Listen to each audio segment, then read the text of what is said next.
Well, it's Barb coming to you from my craft studio. I have a Totally Tiffany blog troop video to do. I have an item to review. I've had this for a while and I just haven't had time to get it out and see what it's all about. It's the Desk Maid die file. This is the unit. You can either have it this way, vertically, or you can turn it horizontally. It also does fit in cube storage. Like if I wanted, I could put it in one of my IKEA cubes. I think I'm going to place it on the Totally-Tiffany paper cart because I have my embossing folders on that. So that would put my dies in the same place. So I think that's what I'm going to do. It comes with this unit, which has 1, 2, 3, 4, 5, 6, 7, 8, 9, 10 trays. You can, if you want, put dies on both sides. It does not come with the magnets attached. Those are separate. And the reason they do that is because the placement that you want might vary depending upon the dies that you have. And they made them, instead of putting one flat one magnet sheet, which would have made it really heavy, but also if you do it this way and you can stagger them, I'm kind of show you a little bit, just not without attaching them yet even, you can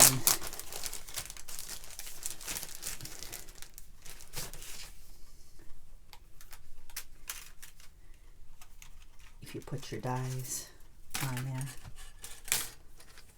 you'd be able to get your finger in between there to lift them up easy. So I've watched a few videos on it. I haven't actually messed with it, as you can tell. I got to kind of figure out where I want them placed. I'll do it this way. Get the two furthest ones placed and then worry about the inside ones afterwards. Maybe like that. What I'm thinking about doing with mine is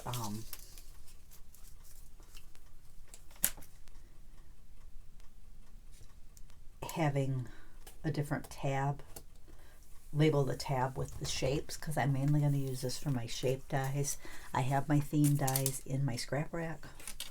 I'm just going to put this right here so I remember where I had it. And one thing, the white side of hers is the magnetic side. A lot of times you have to put them on the black side in order to, but it is the white side, which kind of looks a little nicer. I fear it can overlap a little bit because then I can still get my fingers there. I think I'm going to nest these inside each other.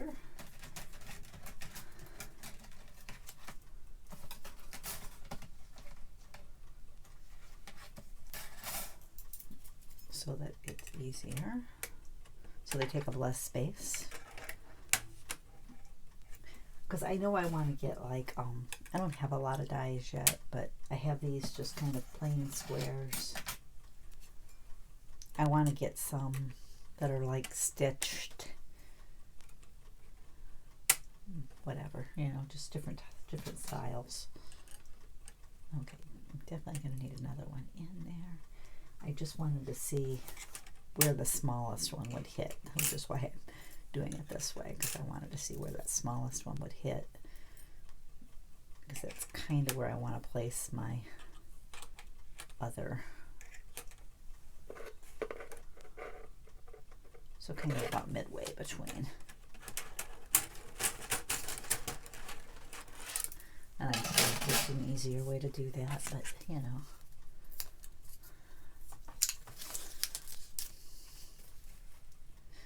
I'm not the most coordinated, so some days on that are worse than others. Let's see if that did it. I'm hoping so.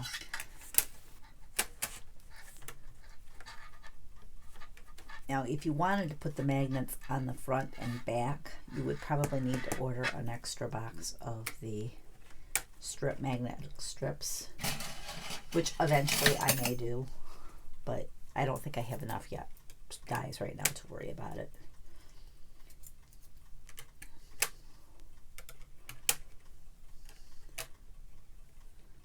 Hoping that that will be enough to hold it, just hitting that one, which I think it's going to be.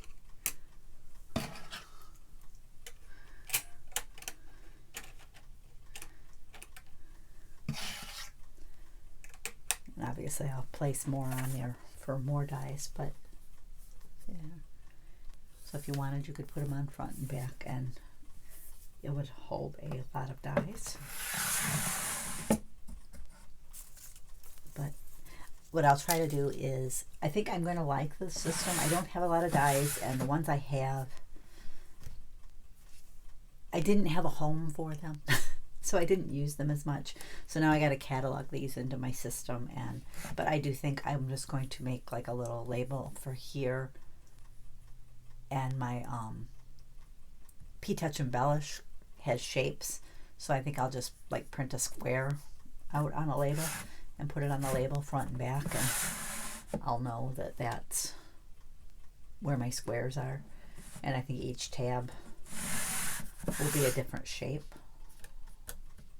I might like label it square 1, so if I end up going to maybe square 1A and then square 1B on the back side, and do it that way for my cataloging purposes so that I know where to find them. But I think I'm going to like it. It's nice to know that I finally have a home for them. Even if you didn't have cube storage, you could just set this on a shelf. Or like, you know, if you had a cart that's big enough, like I have the Totally-Tiffany paper cart and it does fit on there. I haven't decided whether I'm going this way, which it does fine. They didn't fall off or anything. Putting things in bag at an angle is always fun. Or if I'm putting it the other way. Right now, the way my cart's set up, it has to go this way. So for now, I'll probably do that, but it may get switched. I think I really like that. If you have a lot of dies, I think this could be really great because it could hold a lot of dies in, what is it, maybe 6.5 inches? Might be about 6.5. It's 15 by 7.5 this way, 13 inches this way, and 6.25 this way.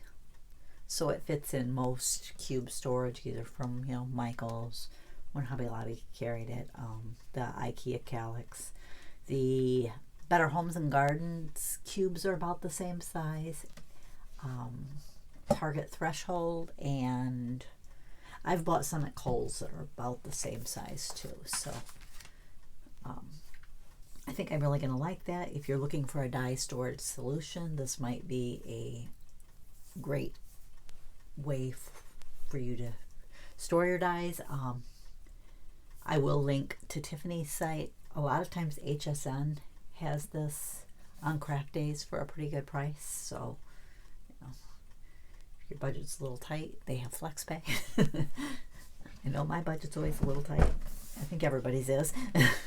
But anyways, there's your look at the die file. I hope you enjoyed seeing that, and I will try to maybe get some more pictures once I get it all set up, insert those into the video, and maybe take some pictures of it in a cube so you can kind of see how it looks in there. Anyways, thanks for joining me. I'll catch you next time.